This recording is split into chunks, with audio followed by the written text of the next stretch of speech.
E3 is 1 week away, the best time of the year for gamers, an even better time of the year for gaming YouTube channels. Seriously, every YouTube channel is out here sucking at the teat that is E3, milking those fun bags for everything they're worth. So today we're doing a list of top 5 confirmed games that I am excited for, and top 5 rumored games that I'm also excited for. Let's cut to it. We're gonna start off with the games that are confirmed. This year's kind of interesting because I feel like we know so many games. We know about so many games going into the show, it's kind of crazy. Like, Nintendo, I don't know what they're gonna talk about in their Nintendo Direct. It's gonna be like 20 minutes long of things we already know about. It's like they blew their load. So many things have already been announced. So that's why I have a feeling that this year's E3 might be kind of dry in terms of news, which is why I think it's almost like a good call that Sony pulled out, because they didn't want to go into E3 dry. Probably should have rephrased that.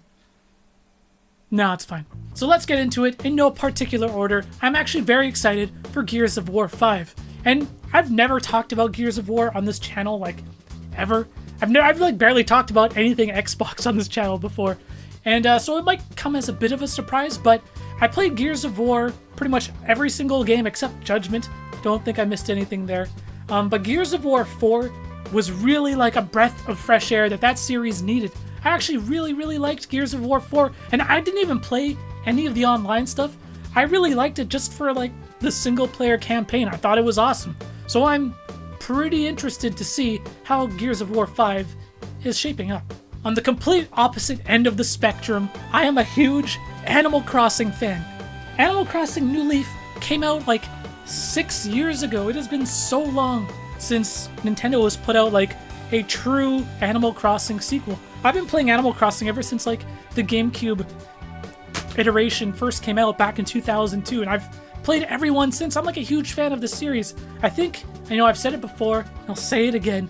I think Animal Crossing has stealthily become one of Nintendo's like biggest properties. Just like a relaxing game for me. It's like comfort food. You know, after like a long day of work or something, you know, you come home, sometimes you don't want to play something super stressful. You just want to jump in and play some goddamn Animal Crossing. Ugh. Witcher 3 is one of my favorite games of this generation, so obviously I'm really excited for Cyberpunk 2077. It's like combining like CD Projekt Red's insane talent with like a cyberpunk setting and aesthetic.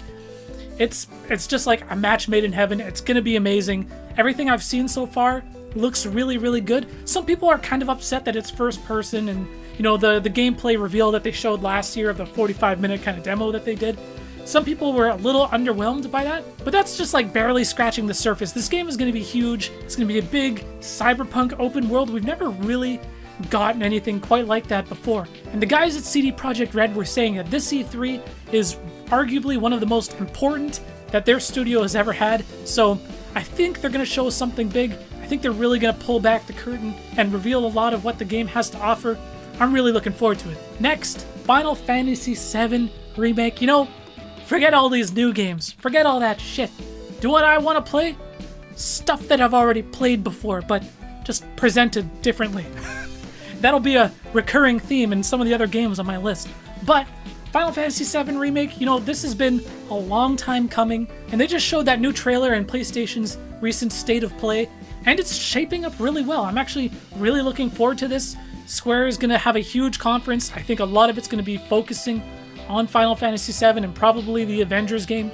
And I have a feeling that this game might be a 2019 game. I'm crossing my fingers. Even if it's a 2020 game, I'm still really looking forward to this. I'm going to play it regardless of whenever the hell it comes out. Speaking of Square Enix's Avengers game, the next game on my list is the new Avengers game. You know, they showed that teaser back in like 2017.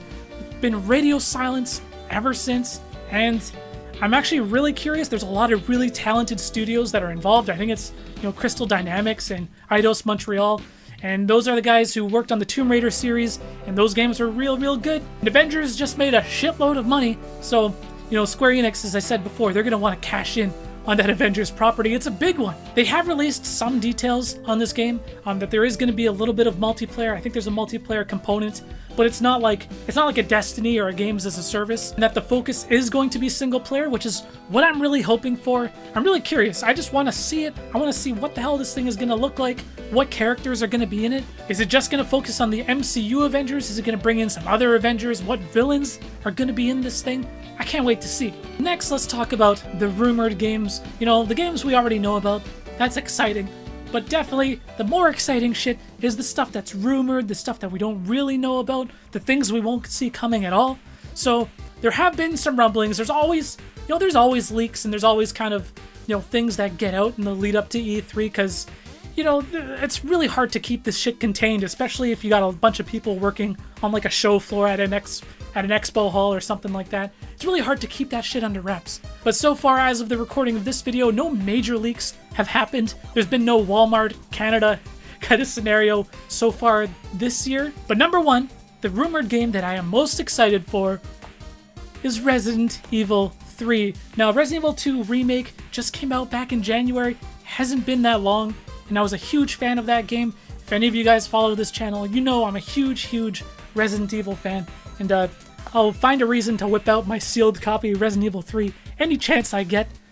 I love whipping it out. Part of me feels like it's too soon for them to show anything on Resident Evil 3. Like, was this in development at the same time? I'm sure this was greenlit a while ago. And then with the commercial and the critical success of Resident Evil 2 Remake, it's definitely happening. This is 100% going to be a thing. It's just a matter of when. Next is Rocksteady's new game. I love Rocksteady and, the Arkham trilogy that they put out. Batman Arkham Knight, I really liked. Wasn't a huge fan of some of the Batmobile stuff, but as a whole, I thought that game was amazing. And, Rocksteady, it's been like 4 years since they put that game out. There's some rumors that they're not working on another Batman game, that they might be working on a Justice League game, and another studio is working on the next Batman Arkham game, possibly focusing on the Court of Owls storyline. And if that's true, that's awesome. But I want to see what Rocksteady is working on, because they are the ones with the pedigree, with the amazing talent at that studio that is now known for putting out really good third-party action games. So if they were doing a Justice League game, I'm not even a huge Justice League fan, but I'd still play the shit out of it. This next rumored game, I want to say is like 100% actually going to be a thing, and it's a big like Harry Potter game, which, I'm not a huge Harry Potter fan. I kind of am, kind of am not. I read the books back in the day. I like the movies. It's pretty cool. But there was a trailer that leaked a couple months back that showed this like open world kind of like RPG Harry Potter game where you can roam around Hogwarts and do all this crazy shit. It looked really badass. It looked way too legit to not be real, especially once WB took down all of those leaked trailers. Yeah, I'm pretty sure this is going to be a thing. Just recently, the E3 Twitter account put out a tweet saying that the creator of The Simpsons are hosting a panel at E3 on June 11th, which is the Tuesday. So that's after the major press conferences. That's after everything's been announced.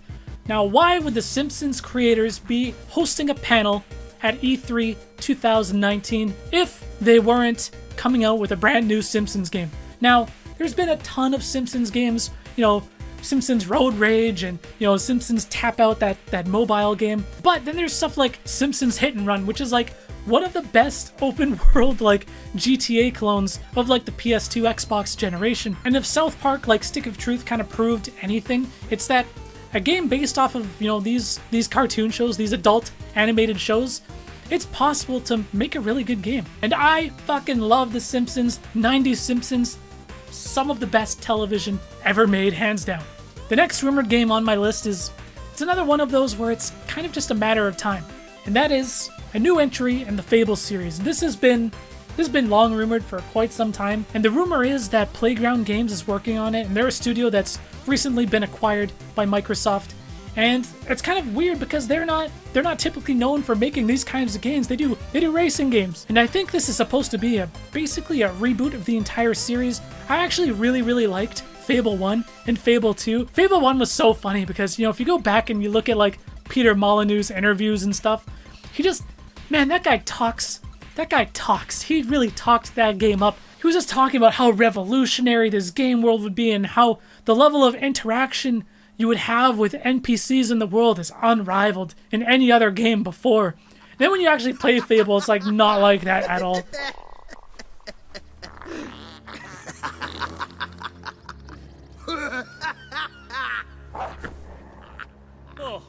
I think I'm gonna be sick.